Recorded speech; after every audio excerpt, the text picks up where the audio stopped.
The 2024 Boston Celtics team just won a championship. This roster, led by Jayson, Tatum, and Jaylen Brown, have been fighting and clawing their way to finally win a ring together. We have a resilient group. We've been through a lot as a team. What they gonna say now? What they gonna say now? They ran through all their opponents in the postseason, clearly showing they are the best team in the league. But some can't help but wonder, is this Celtics roster better than the 2008 Celtics championship roster? None of them ever made it to the NBA Finals. Now all three will get their first NBA championship. They all sacrificed. Whose roster's more dangerous, and whose road to victory was more difficult? Let's go over these highly debatable questions. But before we get into it, please like and subscribe to the channel. The Celtics finally won another ring. Jayson, Tatum, and Jaylen Brown refused to let another opportunity slip through their hands like it did in the 2022 finals when they lost against the Warriors. After that loss to an older Warriors team, the Celtics front office knew they needed to add new additions to the roster that would help the team offensively. They added Porzingis from the Mavericks and Drew Holiday from the Bucks, but lost key big men, Grant Williams and Robert Williams, who were both great rebounders for the team. They also lost one of their best defenders, Marcus Smart. However, the obvious flaw when watching the Warriors beat the Celtics in the 2022 finals was their inability to score at times. The Celtics front office was determined to help Tatum and Brown offensively by spreading the floor more for them by adding other players that can also score the ball at a high percentage. Losing Marcus Smart was also a blessing in disguise for the Celtics because it allowed their off-the-bench point guard Derek White to take a starting position and develop him into a leader. In the 2021-22 season, Derek White averaged 13 points, 4 assists, and 3 rebounds. In this 2023-24 season, Derek averaged 15 points, 5 assists, and 4 rebounds, which is an improvement in all categories. All these changes allowed the Celtics team to dominate their opponents, while also being the #1 defensive team in the league, with the Denver Nuggets being ranked the second best defensive team. So the way this Celtics roster dominated the postseason and regular season was no surprise. But was this 2024 Celtics championship roster more dangerous than the 2008 Celtics championship roster that consisted of Rondo, Ray Allen, Paul Pierce, Kevin Garnett, and Kendrick Perkins? In the 2007-2008 season, the Celtics Big Three was formed. Kevin Garnett and Ray Allen both got traded to the Celtics to join Paul Pierce, which had the basketball world buzzing. That season, the Celtics were also ranked the #1 defensive team in the league. While the 2024 Celtics have a higher defensive rebound percentage, average more blocks, and have a higher defensive rating, the 2008 Celtics had a better win-loss record, averaged more steals, and opponents had less second-chance points against them, less fast break points, and allowed way less points in the paint. This was mainly due to the dominating presence of KG and Perkins, who were both big bodies in the paint. Offensively, the 2008 Celtics ran their offense through Rondo, who was young, had a high IQ, and fast. The 2008 Celtics, compared to the 2024 Celtics, had a much higher mid-range percentage, free throw percentage, and a higher percentage off opponent turnovers. But the 2024 Celtics are much better three-point shooters, and slightly better at points in the paint as well. While it can be difficult to compare teams that are over 15 years apart due to the game constantly changing, some things have remained the same.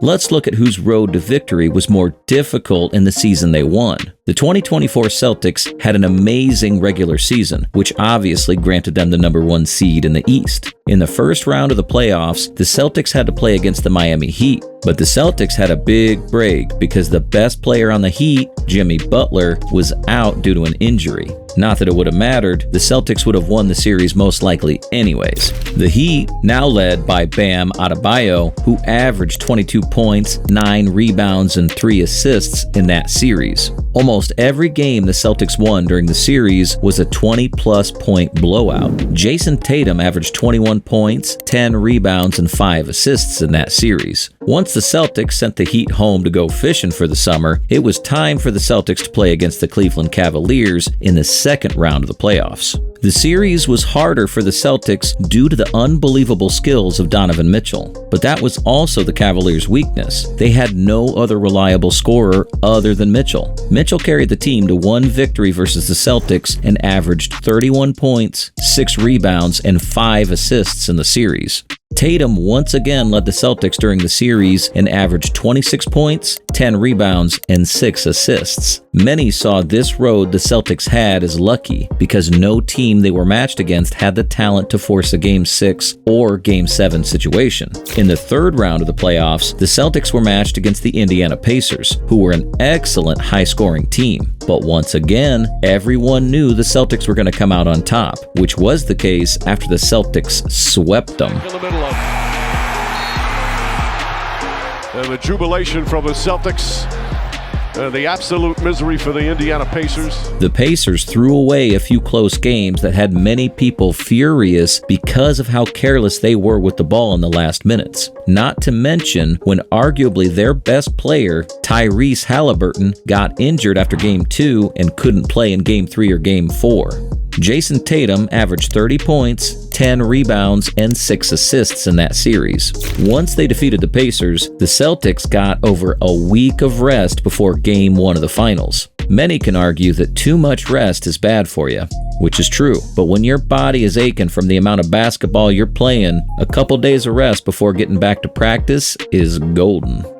Now, let's rewind to the 2008 Celtics. Like we said earlier, the 2008 Celtics also had the best record that season, which put them as the number 1 seed in the East. In the first round, the Celtics were up against the Atlanta Hawks, who were led by Joe Johnson, Al Horford in his rookie year, and Josh Smith. The Celtics took the first 2 games on their home court, but lost the next 2 games in Atlanta. The series went to Game 7, where the Celtics won by more than 30 points. In Game 7, Pierce had 22 points and 8 rebounds, and KG had 18 points and 11 rebounds, which helped the Celtics win that series. In the second round, the Celtics had to play against the Cleveland Cavaliers, which were led by a young and zealous LeBron James. Similar to the last series, the Celtics won the first 2 games at their home, then lost the next 2 in Cleveland. The series also went to a Game 7. In Game 7, LeBron went off for 45 points, 5 rebounds, and 6 assists. The second highest scoring teammate he had in that game was Delonte West, who had 15 points and 5 assists. That would not be enough to defeat the Celtics in Game 7, due to Pierce having a monster game and dropping 41 points. The Celtics simply had a better roster and more scoring options, while the Cavs simply had LeBron. But I would also argue the Cavs team the 2008 Celtics had to play against was better than the Cavs team the 2024 Celtics had to play against. In the Eastern Conference Finals, the Celtics now had to play against the Detroit Pistons, who were led by Tayshaun Prince, Richard Hamilton, Chauncey Billups, and Rasheed Wallace. Surprisingly, this series only went to Game 6. Paul Pierce went off for 27 points and 8 rebounds. The Pistons definitely put up a fight, but the Pistons bench did not contribute much to that game. In fact, only 2 players off the Pistons bench scored, which put a lot of pressure on the Pistons starters. The Celtics won Game 6 and were ready for the NBA Finals. The 2008 Finals against the Celtics and the Lakers was an iconic classic rivalry against 2 alphas. The Lakers, led by Kobe Bryant, Derek Fisher, Lamar Odom, and Paul Gasol, would definitely be the Celtics' toughest matchup yet in the postseason. In Game 1, Kobe went off for 24 points and 6 assists, desperate to steal 1 game from Boston. But as we've seen throughout the playoffs, the Celtics are incredibly difficult to beat at home. Pierce and KG both took over the game. KG had a double-double with 24 points and 13 rebounds, while Pierce had 22 points. The Celtics took Game 1. In Game 2, the Lakers tried to respond, with Kobe scoring 30. But once again, Pierce went off for 28 points, and Leon Powell off the bench scored a huge 21 points in 14 minutes. This allowed the Celtics to win Game 2 as well. Game 3 was in Los Angeles, and the Lakers were determined to not go down to a 3-0 deficit. Kobe being Kobe went off for 36 points, and Sasha off the bench had a big game of scoring 20 points and hitting 3 for 5 from threes. Ray Allen also had a big game, hitting 5 for 7 from threes and scoring 25 points, but it would not be enough to get the win in Game 3. Buries it from the corner. The Lakers will win Game 3. They're back in the series. The home teams have won the first 3 games of the finals, and now we have a series. In Game 4, the Celtics came back with a vengeance and got everyone involved, including James Posey and Eddie House off the bench, who both had double digits in points. The Celtics took Game 4, and Game 5 was back in Boston. Well, in Game 5, Pierce went off for 38 points, 6 rebounds, and 8 assists. This would not be enough to get the win over the Lakers. In Game 6, the Celtics absolutely blew out the Lakers by 39 points. KG had 26 points and 14 rebounds. Ray Allen had 26 points, and Rondo had 21 points and 8 assists. This earned the 2008 Celtics a championship. Though the Celtics won Game 6 in such a dominating fashion, that series was no walk in the park for them. In fact, in 2010, the Lakers and Celtics would have a rematch in the finals, and the Lakers won it in Game 7 by 4 points. Now, fast forward to the 2024 Celtics, who have just won the NBA championship. In Game 1, Luka scored 30 points and had 10 rebounds, while Kyrie only had 12 points. This would not be enough to win that game, with Jaylen Brown scoring 22 points and Porzingis coming off the bench to score 20 points after being injured. Many watched the game and couldn't help but notice the Celtics looked to be in total control the entire game. In Game 2, the Mavs did a much better job of keeping the score close, but once again, the Celtics showed why they're so good offensively. Brown had 21 points, Holiday had 26 points, Tatum had 18 points, and White had 18 points. Luka had a triple-double by scoring 32 points, 11 rebounds, and 11 assists, but he didn't have much help offensively from his other teammates. The second highest scorer on the team was PJ Washington, who scored 17 points. The Celtics went on to win Game 2 and Game 3, but in Game 4, Dallas refused to get swept and came back and blew out the Celtics by 38 points. That was the worst game the Celtics played in the 2024 playoffs. Jayson Tatum was the highest scorer in that game with only 15 points. In Game 5, the Celtics realized they needed to keep their foot on the gas. The Celtics blew out the Mavs by nearly 30 points.